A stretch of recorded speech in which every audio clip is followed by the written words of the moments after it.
后来过来是国民党的党主席吴敦义，甲高雄市长韩国瑜会面的时间确定了。后礼拜二下晡的3点，双方要伫国民党的中央党部来见面。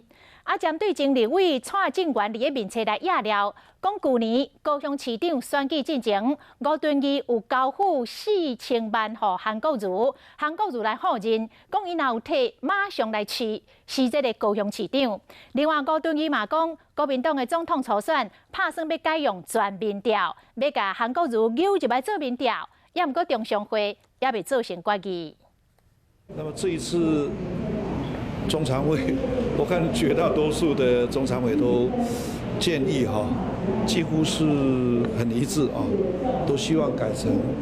全民调的方式来处理。那么因为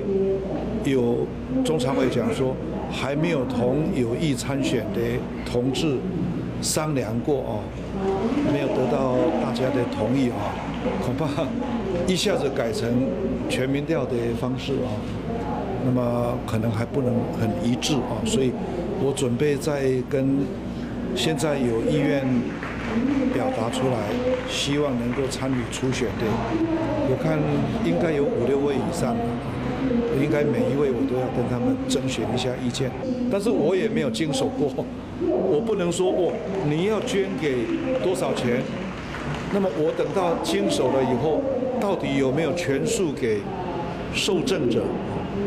那你如何去证明呢？所以我是不做这种转手的事情。